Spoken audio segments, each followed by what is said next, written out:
लोग बोलते हैं जीसस क्राइस्ट एक क्रिश्चियन धर्म के संस्थापक हैं। जीसस क्राइस्ट, बाइबल कहती है वो महिमा देने के लिए आया।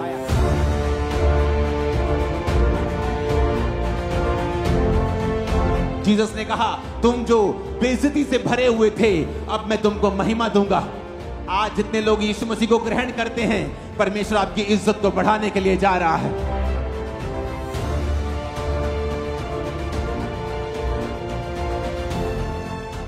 आज पूरी दुनिया में जीसस क्राइस्ट के जन्मदिन को लोग मना रहे हैं। चर्चिस में बैठे हैं, घरों में बैठे हैं, मार्केट्स में घूम रहे हैं, लेकिन क्या उनको मालूम है कि जीसस क्राइस्ट का जन्म क्यों हुआ? सब धर्मगुरु जब पैदा होते हैं उनके जन्मदिन को लोग मनाते हैं। जीसस क्राइस्ट को भी वो उस तरह से समझते हैं और वो बोलते हैं क्रिश्चियन लोगों का जो गुरु है, क्रिश्चियन लोगों का जो परमेश्वर है, उसके जन्मदिन को हम मना रहे हैं। लेकिन क्या उन्हें मालूम है कि क्यों प्रभु यीशु मसीह ने दुनिया में जन्म लिया? वो क्या करने के लिए आया? उसका मकसद क्या था जन्म लेने का? और यह मकसद क्या था आज आपको मैं समझाऊंगा। और मेरा यह विश्वास है कि यह मैसेज जब आज शुरू होगा, ये इस इंडिया के कोने कोने और दुनिया के कोने कोने में 2025 में जाएगा और हजारों लाखों और करोड़ों लोग परमेश्वर को ग्रहण करेंगे। यशायाह 9 उसकी 1 से 7 आयत में लिखा है, तो भी संकट भरा अंधकार जाता रहेगा। पहले तो उसने जबलून और नप्ताली के देशों का अपमान किया, परंतु अंतिम दिनों में ताल की ओर से यरदन के पार की अन्य जाति के गलील को वो महिमा देगा। जो लोग अंधियारे में चल रहे थे उन्होंने बड़ा उजियाला देखा। जो लोग घोर अंधकार से भरे हुए मृत्यु के देश में रहते थे, उन पर ज्योति चमकी। तूने जाति को बढ़ाया, तूने उनको बहुत आनंद दिया। जीसस क्राइस्ट ने कहा तो भी संकट भरा अंधकार जाता रहेगा। यह किसी देश की बात नहीं कर रहा। हां, इस वचन में वो एक देश की बात कर रहा है, क्योंकि वचन कहता है परमेश्वर का जब सुसमाचार शुरू हुआ तो जबलून और नप्ताली के देश से हुआ। वचन कहता है उस देश का बहुत अपमान हुआ था, उस देश का बहुत निरादर हुआ था, क्योंकि जब आप परमेश्वर से दूर चले जाते हैं आपका निरादर होता है। लोग बोलते हैं मेरा पति मेरा निरादर करता है बहुत, मेरा पति मेरी इज्जत नहीं करता, मेरी पत्नी मेरे बच्चे मेरी इज्जत नहीं करते, वो मेरा निरादर करते हैं। मेरा समाज मुझे इज्जत नहीं देता, वो मेरा निरादर करता है। आज समाज में निरादर होता है, तू छोटी जाति का है, तू बड़ी जाति का है। लेकिन जब कोई चर्च में आता है, वचन को सुनता है, परमेश्वर को ग्रहण करता है, आज हम सब जातियां एक तरह से एक ही छत के नीचे बिना भेदभाव के बैठी हैं। आपका आदर परमेश्वर कर रहा है। परमेश्वर ने कहा तो भी संकट भरा अंधकार जाता रहेगा।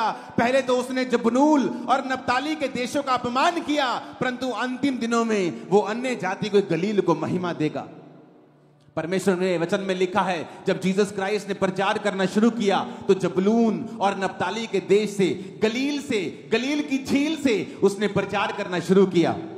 जिन लोगों को अपमान मिला था, जिन लोगों को निरादर मिला था, परमेश्वर ने वहां पर जाकर बताया कि अब मैं जन्म ले चुका हूं और तुम्हारा निरादर अब मैं खत्म कर दूंगा। आज जितने लोग यीशु मसीह को अपना उद्धारकर्ता ग्रहण करते हैं, वो यीशु मसीह में धर्म नहीं बदल रहे। पूरी बाइबल में ईसाई धर्म नाम का एक भी शब्द तक नहीं है। तो आप कैसे कह सकते हो क्रिश्चियन धर्म? आप कैसे कह सकते हो जेड़ा ईसाई धर्म है? क्योंकि आपको नॉलेज नहीं है, आप अनपढ़ हो इस मामले में। जीसस ने कहा तुम जो बेइज्जती से भरे हुए थे, अब मैं तुमको महिमा दूंगा। आज जितने लोग यीशु मसीह को ग्रहण करते हैं, परमेश्वर आपकी इज्जत को बढ़ाने के लिए जा रहा है। वो आपके परिवार की इज्जत को बढ़ाने के लिए जा रहा है। आप फिर देखेंगे आपका वही पति आपको महिमा देगा, इज्जत देगा। आपकी वही पत्नी बच्चे आपकी इज्जत करेंगे, वही समाज आपकी इज्जत करेगा। वो रिश्तेदार जो ठोकर मारते थे वो इज्जत करेंगे। क्यों? क्योंकि जीसस क्राइस्ट जब आपके अंदर आ जाएंगे, लाइफ सेम नहीं रहेगी यीशु मसीह के नाम में। उसने कहा वो महिमा देगा, अन्य जाति के गलील को वो महिमा देगा। लोग बोलते जीसस क्राइस्ट धर्म को, एक क्रिश्चियन धर्म के संस्थापक हैं जीसस क्राइस्ट। बाइबल कहती है वो महिमा देने के लिए आया। औरत को उसने महिमा दी क्योंकि औरत ने पाप किया, आदम को भरमा दिया, औरत श्रापित हुई, औरत कुचली गई। जीसस क्राइस्ट ने औरत के थ्रू जन्म लिया। औरतों ने ही जीसस क्राइस्ट का सबसे पहले प्रचार किया। यीशु मसीह ने अपनी सेवकाई में बहुत सी औरतों को इस्तेमाल किया। वो किस तरह से पैसों के साथ परमेश्वर के साथ रहती थी और खुदाबंद के सारे खर्चों को उठाती थी। जिस औरत को शैतान ने नीचा किया, उसी औरत को परमेश्वर ने ऊंचा किया। इसलिए वो कहता है मैं तेरी इज्जत को बढ़ाने के लिए आया हूं। जब आप जीसस क्राइस्ट को अपना उद्धारकर्ता ग्रहण करते हैं, इसलिए मैं कहता हूं अगर आप धर्म का चश्मा लगाकर यहां पर आए हैं तो आप यीशु मसीह के वचनों को ग्रहण नहीं कर पाएंगे। अगर आप अपने पास्ट को साथ लेके आए हैं कि मैं तो उस धर्म का हूं, मैंने ये नाम लिया हुआ है, फिर आप यीशु मसीह के वचन को आप इस ग्रहण नहीं कर पाएंगे। जो फायदा आपका होना चाहिए वो नहीं हो पाएगा, क्योंकि आप इस दुनिया के संसार की चलाए चल रहे हैं। वचन कहता है जो लोग अंधियारे में चल रहे थे उन्होंने बड़ा उजाला देखा। जो घोर अंधकार से भरे हुए मृत्यु के देश में रहते थे उन पर ज्योति चमकी। आज लोग मृत्यु के साए में रहते हैं। हर घर में कैंसर का आत्मा काम कर रहा है, हर घर में बीमारियां हैं। मृत्यु के देश में रहने का मतलब ये नहीं कि सब मर रहे हैं। किसी का बिजनेस मरा, किसी की फैमिली मरी, कोई अंदर से मरा, कोई बाहर से मरा हुआ है। लेकिन यीशु मसीह ने कहा जो लोग घोर अंधकार से भरे हुए मृत्यु के देश में रहते थे उन पर ज्योति चमकी। परमेश्वर ने उनको जीवन दिया। प्रभु यीशु मसीह जब सुसमाचार सुना रहे थे तो वचन कहता है एक नाइन नामक नगर से एक इकलौते विधवा के पुत्र को लोग ला रहे थे। अर्थी के ऊपर ला रहे थे तो सब लोग रो रहे थे कि एक ही विधवा का बेटा था, खुद विधवा थी, इकलौता पुत्र मर गया और सब रो रहे थे। और वचन कहता जब जीसस क्राइस्ट ने उनको देखा तो जीसस ने देखा मैं आ चुका हूं, अगर मैं तुम्हारे जीवन में हूं तो तुम्हारे जीवन में मृत्यु नहीं रह सकती। बाइबल कहती वो तरस से भर गया और जाकर उस मुर्दा देह को छुआ और उसका बेटा उठ गया। मैं आपको बता रहा हूं आज बहुत से मुर्दे उठ खड़े होने वाले हैं। आपके मुर्दा बिजनेस उठ खड़े होने वाले हैं, मुर्दा परिवार उठ खड़े होने वाले हैं। आज जीसस के जी उठने की सामर्थ आपकी लाइफ में काम करने वाली है। आमीन खड़कने वाला चाहिए चर्च। वचन कहता है तूने जाति को बढ़ाया, तूने उसको बहुत आनंद दिया। वे तेरे सामने कटनी के समय का सा आनंद करते हैं। वे ऐसे मगन हैं जैसे लोग लूट बांटने के समय मगन रहते हैं। पर वचन कहता है तूने उनको बहुत आनंद दिया। कहता वो कटनी का आनंद कर रहे हैं, जैसे कटनी नहीं होती और किसान आनंदित होता है क्योंकि उसको मालूम है जो आड़तियों से पैसे लिए हैं उसका कर्जा खत्म हो जाएगा। अब मेरे घर में बाथरूम बन जाएगा, मैं पैसों से अब नया घर बना लूंगा, 2 कमरे और डाल लूंगा, 4 खेत और 2 खेत और किराए पे ले लूंगा, 1 खेत अपना ले लूंगा। कहता कटनी पर आनंद होता है। कहता तूने अपने लोगों को कटनी का सा आनंद दिया है। अगर आप लोगों को देखें आनंद मनाते हुए, यहां पर लोग डांस कर रहे हैं मॉर्निंग से, कल रात से वो आशीष में नाच रहे हैं, झूम रहे हैं। क्यों? क्योंकि वचन कहता है उसने तुम्हें कटनी का सा आनंद दे दिया है, तुम ऑलरेडी ले चुके हो। कहता वो ऐसे मगन हैं जैसे लूट बांटने के समय लोग मगन होते हैं। किसी की लॉटरी लग जाए, देखते वो कैसे मगन होता है, वो कैसे आनंद मनाता है। वैसे ही आनंद आज क्रिश्चियन लोग कर रहे हैं, जो आत्मा से भरे हुए हैं। वैसा ही आनंद आज आप लोग कर रहे हैं। ये किसने दिया? परमेश्वर ने दिया। 2004 से मैं क्रिसमस मना रहा हूं, मैं वैसे ही आनंदित रहता हूं 2004 से ही। तब मैं चंगा नहीं हुआ था अभी, लेकिन फिर भी आनंदित था क्योंकि मेरे को मालूम था मैं ऐसे परमेश्वर के पास आ गया हूं जो मुझे चंगा कर सकता है। अगर मेरी बीमारियों से मुझे उसने आजाद कर दिया है, मेरे नशों से मुझे आजाद कर दिया है, उस नशे से कोई मुझे आजाद नहीं कर पाया। सुबह 12 बजे नशा छोड़ता था, नहीं करता था 12 बजे तक, तो फिर घूमता था।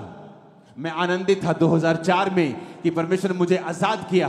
5 में, 6 में, 7 में, आज 24 आ गया, 20 साल हो गए। मैं आनंद में झूम रहा हूं क्योंकि यह आनंद मुझे किसी इंसान ने नहीं, परमेश्वर ने दिया है।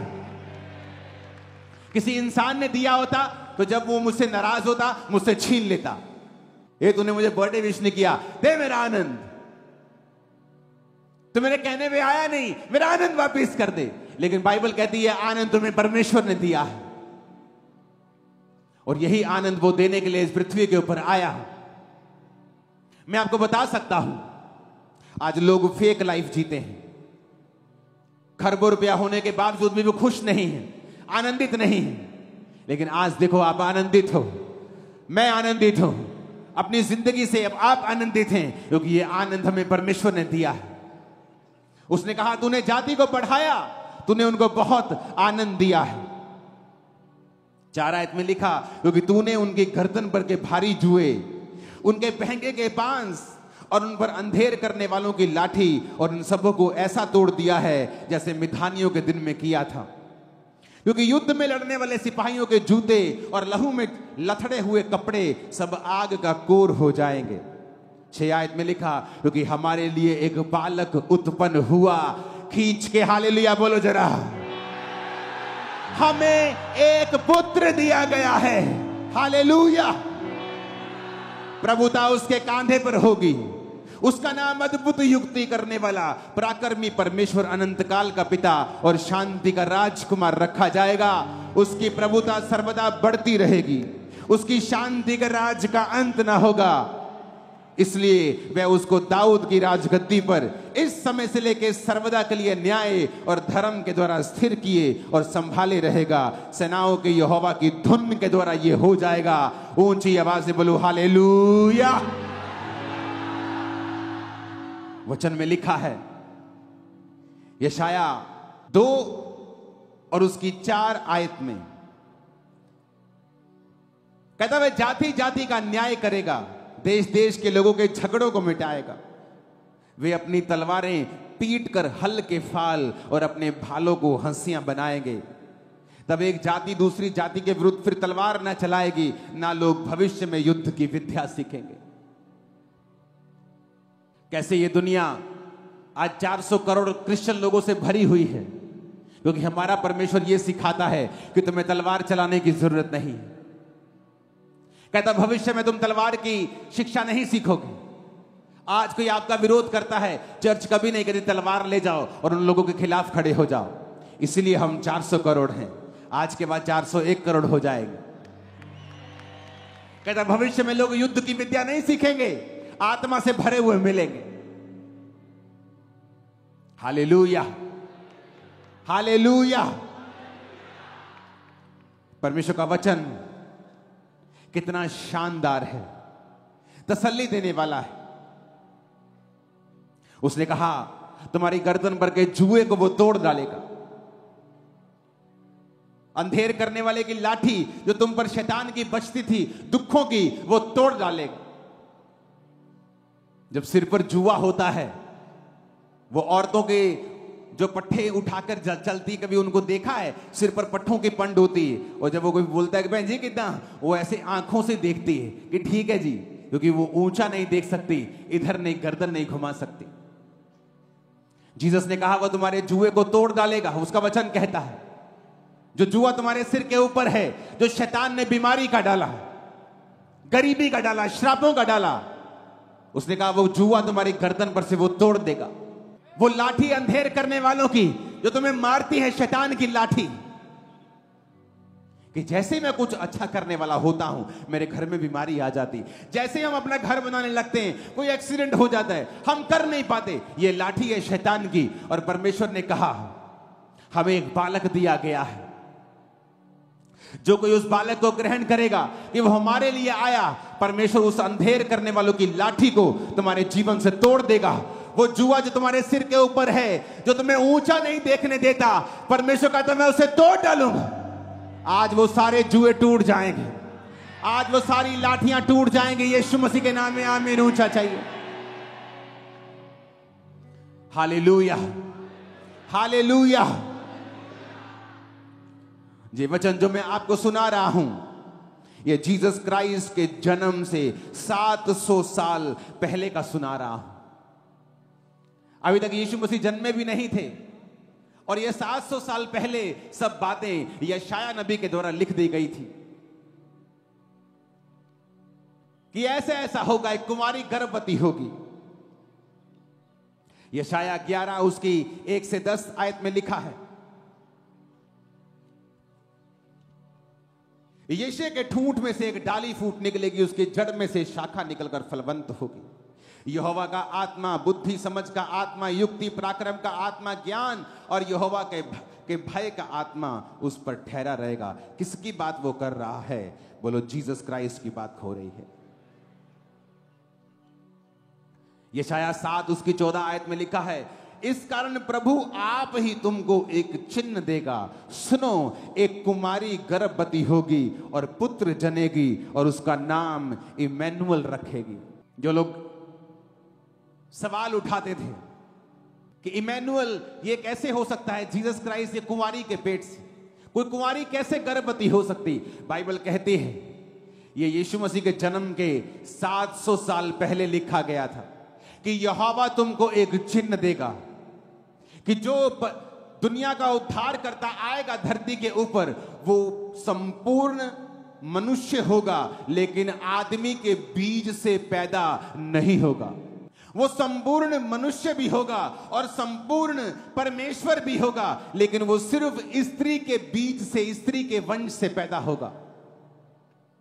इसीलिए परमेश्वर ने आदम और हवा को कहा था, हवा को बोला था कि सांप तेरी एड़ी को डसेगा। उसका वंश जब पैदा होगा वो उसकी एड़ी को, सिर्फ औरत के वंश के बारे में परमेश्वर ने बात की। जीसस के अंदर जो ब्लड था वो परमेश्वर का था, इंसान के बीज से वो पैदा नहीं हुए थे। और ये 700 साल पहले लिखा गया था कि देखो परमेश्वर तुमको एक निशानी देगा, एक कुंवारी गर्भवती होगी और पुत्र जनेगी। ऊंची आवाज से बोलो हालेलुया। और उसका नाम इमैनुअल रखेगी। एक कुंवारी गर्भवती होगी, उसका नाम इमैनुअल रखेगी। बुद्धि का आत्मा, समझ का आत्मा, पराक्रम का आत्मा, ज्ञान का आत्मा उसके ऊपर होगा। बाइबल यह भी कहती है यहोवा का भय जीसस क्राइस्ट को सुगंध सा भाएगा। वो यीशु मसीह परमेश्वर के भय में चलेगा, अपने लोगों के लिए जान देगा, मारा जाएगा, गाड़ा जाएगा और तीसरे दिन मुर्दों में से जी उठेगा। और बाइबल कहती है दुनिया की हर जाति, इस दुनिया की धरती की हर जाति, हर धर्म के लोग उसको फॉलो करें। एक बड़ी भीड़ उसको फॉलो करेगी। यीशु मसीह तुम्हारे लिए आए, मेरे लिए आए। दुखी रहने का कोई भी कारण अब नहीं है और सारे दुख आपकी लाइफ से आज यीशु मसीह की इस हजूरी में मैं श्रापित करता और निकालता हूं यीशु मसीह के नाम में। आमीन। ऊंचा ये आशीष हमारी है। Hallelujah, hallelujah. परमेश्वर ने कहा भविष्य में वो तलवार फिर नहीं सीखेंगे। आज लोग जब बोलते हैं ओए तुम इस समय क्रिसमस मना रहे हो, तुम्हें नहीं पता इस समय नहीं मनाना, हमारे धर्म में ये चल रहा है। वो तो ये बात हो गई कि किसी व्यक्ति के घर में कोई मर जाए और वो अपने पड़ोसी को जाके बोले कि तू शादी में क्यों डांस कर रहा है, मेरे घर में कोई मर गया, तू रो नहीं सकता? और बोले भाई मेरे घर में शादी है, मैं कैसे रो सकता हूं? और कोई ऐसा कहे कि शादी वाली बारात किसी घर से करके सामने से निकल रही हो और उस घर में कोई मरा हुआ, वो आके बोले ए हमारे साथ डांस कर। बोलेगा भाई मैं तेरे साथ डांस नहीं कर सकता, मेरे घर में मौत हुई है। तो क्या भला है? रोने वाला अपना काम करे, वो रोता रहे, हंसने वाला हंसता रहे। उसके रोने का समय और है, इसका समय और है, तो दोनों अपना अपना काम करो। तो जीसस ने कहा भविष्य में तलवार की विद्या तुम नहीं सीखोगे। नहीं तो हम भी तलवार चलाते कि तू कैसे कह सकता है कि हम परमेश्वर के जन्मदिन को ना मनाएं जो हजारों सालों से दुनिया मनाती आ रही है। सबसे पुराना यहूदी धर्म है। तुम कैसे रोक सकते हो हमें? लेकिन जीसस ने कहा लोग तलवारों को पीट पीट कर उन्हें और यंत्र बना लेंगे, क्योंकि उन्हें तलवारों की जरूरत नहीं पड़ेगी। आपके घर में शादी है, आपके घर में कोई मर जाए तो आप शादी वाले बंदे को रोक नहीं सकते कि हमारे घर में कोई मर गया तुझे रोना पड़ेगा। वो बोलेगा भाई तेरे घर में मरा तू रो, मेरे घर में मेरी बेटी की शादी तो मैं तो डांस करूंगा। हाँ मुझे तेरे मरने का दुख है, लेकिन मैं अभी अपने घर में बिजी हूं। अगर वो सभ्य आदमी होगा सामने वाला तो बोलेगा ठीक है, सही बात है, तुम अपना करो मैं अपना करता हूं। लेकिन अगर मूर्ख होगा वो बोलेगा नहीं। लेकिन जीसस ने क्या कहा? भविष्य में लोग युद्ध की विद्या नहीं सीखेंगे। वो आप लोगों को कह रहा है। इसलिए हम ये कहते हैं जब लोग आपका विरोध करते हैं कि डोंट वरी, जो लोग विरोध करते हैं वो भी चर्च में होंगे एक दिन, परमेश्वर के वचन को जान चुके होंगे, उसके प्रेम को समझेंगे कि प्रभु यीशु मारने काटने के लिए नहीं, वो जोड़ने के लिए, बचाने के लिए, तुम्हारे जीवन को जीवन देने के लिए वो आए हैं। आमीन आमीन। यशायाह 11 उसकी 6 आयत को पढ़ेंगे। तब भेड़िया भेड़ के बच्चे के संग रहा करेगा, चीता बकरी के बच्चे के संग बैठा करेगा, बछड़ा और जवान सिंह और पाला पोसा हुआ बैल तीनों इकट्ठे रहेंगे और एक छोटा लड़का उनकी अगुवाई करेगा। सारे काम इम्पॉसिबल हैं। भेड़िया भेड़ के बच्चे के संग कहता कैसे बैठ सकता है?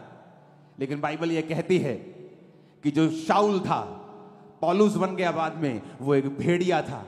कलीसिया को भेड़ की तरह, भेड़ के बच्चों की तरह वो काट रहा था, मार रहा था। लेकिन जीसस ने कहा अंत के दिनों में भेड़िया भेड़ के बच्चे के संग बैठा करेगा। जब परमेश्वर ने पौलुस के ऊपर, जो शाऊल था, अपना आप जाहिर किया, तो वही भेड़िया फिर भेड़ के बच्चों के संग बैठता और उनको प्रचार करता था। वही लोग जो आज आपका विरोध कर रहे हैं, आप ही के संग इसी चर्च में, दुनिया की हर चर्च में बैठे होंगे, आप ही के संग आराधना करते होंगे, परमेश्वर के नाम की महिमा कर रहे होंगे। Hallelujah hallelujah. ये जीसस क्राइस्ट का सुसमाचार है। वो बंधनों को तोड़ने के लिए आया, अंधेर की लाठी को तोड़ने के लिए आया, बांस को कहता तोड़ने के लिए आया, तुम्हारे सिर के बोझ को, तुम्हारे जुए को वो तोड़ने के लिए आया, तुम्हें महिमा देने के लिए आया, तुम्हें आदर देने के लिए आया। यशायाह 11 उसकी 4 आयत में लिखा, परंतु वह कंगालों का न्याय धर्म से और पृथ्वी के नम्र लोगों का निर्णय खराई से करने के लिए आया। यीशु मसीह ने कहा कंगालों को सुसमाचार सुनाओ, अंधों को चंगा करो, बहरों को सुनने की शक्ति दो, मुर्दों को जिलाओ। यह था यीशु मसीह का सुसमाचार, जिसलिए वो इस धरती के ऊपर आए। और मेरा बिलीव है और मेरी प्रार्थना है कि यीशु मसीह ने जो कुछ आपके लिए किया है, उसके सारे बेनिफिट, वो फाइनेंशियल हो, वो फिजिकल हो, स्पिरिचुअल हो, आप और आपका परिवार उनका फायदा ले सके। मेरी प्रार्थना है पूरा पूरा फायदा ले सके। मेरी प्रार्थना है, मैंने कहा पूरा पूरा फायदा ले सके। मेरी प्रार्थना है जीसस क्राइस्ट ने जो हमारे लिए किया है, आप उसका पूरा फायदा ले सकें। जब आपको मालूम हो जाएगा कि मुझे अब निराश रहने की जरूरत नहीं, मेरे जुए को उसने तोड़ दिया है, मुझे क्या करना है? सिर्फ जीसस क्राइस्ट के ऊपर बिलीव करना है, यीशु मसीह के ऊपर विश्वास करना है, उसे अपना उद्धारकर्ता ग्रहण करना है, बपतिस्मा लेना है। आज क्रिसमस पर बपतिस्मे होंगे, मैं आपको बैप्टाइज करूंगा यीशु मसीह के नाम में,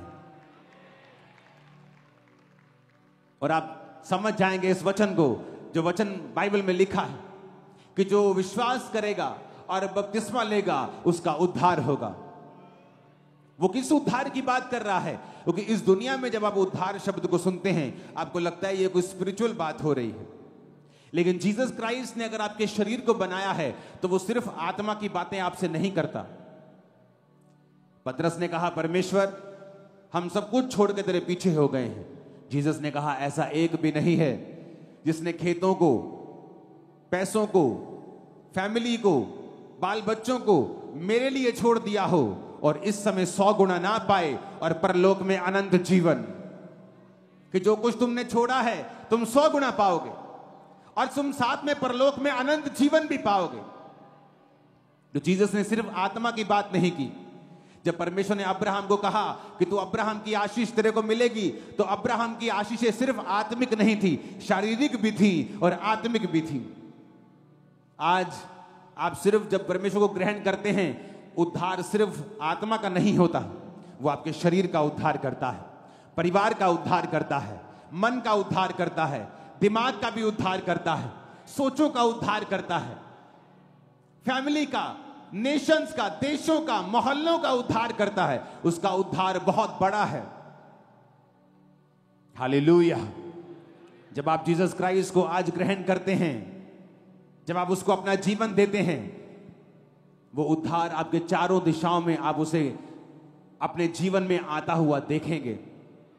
मेरी प्रार्थना है कि 2025 में आप अपनी लाइफ की बिगेस्ट गवाही को देंगे, और ये गवाही इतनी बड़ी होगी, आपके रिश्तेदार उसे सुनने के लिए जरूर आने वाले हैं। आमीन खड़कने वाला चाहिए चर्च। Hallelujah, hallelujah. अपने पड़ोसी को बोलो, क्या जीसस तेरी जिंदगी में है? ऊंची आवाज में बार बार पूछो जरा। बोलो अगर नहीं है तो आज उसे ग्रहण कर ले और बपतिस्मा ले ले।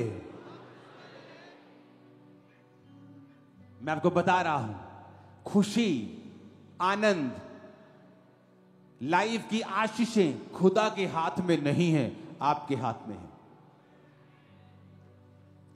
खुदा के हाथ में नहीं है, खुदा के हाथ में थी, लेकिन जब जीसस आए वो आपके हाथ में दे गए। कहते अगर तू विश्वास करेगा तो उद्धार को देखेगा।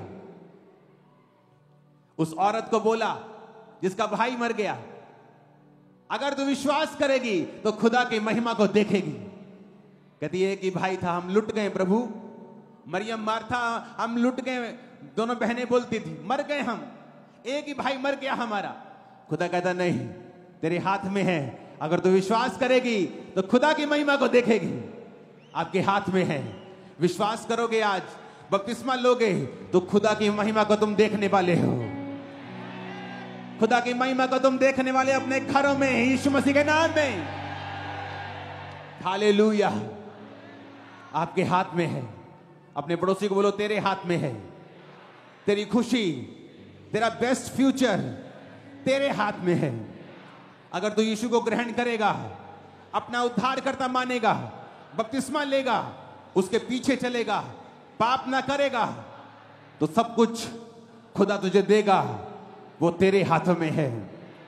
यीशु मसीह के नाम में आमीन। ऊंची आवाज में 7 बार आमीन बोलो, रिसीव कर लो सब बरकतों को यीशु के नाम।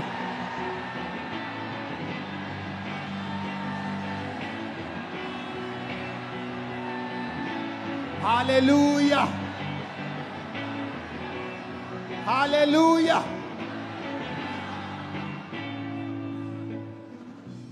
वो समाचार कि संकट भरा अंधकार जाता रहेगा, यही वचन अगर समझ आ जाए ना कि संकट भरा अंधकार जाता रहेगा, जब जीसस क्राइस्ट लाइफ में आएंगे तो जिंदगी सफल हो जाएगी। अगर एक लाइन बाइबल की समझ आ गई तो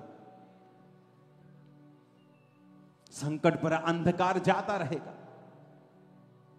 संकट क्योंकि फैमिली डेथ हो रही है, संकट क्योंकि कर्जा बढ़ गया है, संकट क्योंकि कैंसर बढ़ रहा है, फैल रहा है। यीशु ने कहा संकट भरा अंधकार जाता रहेगा,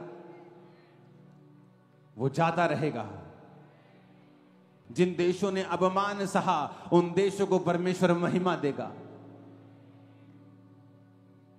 महिमा पाने के लिए तैयार हो?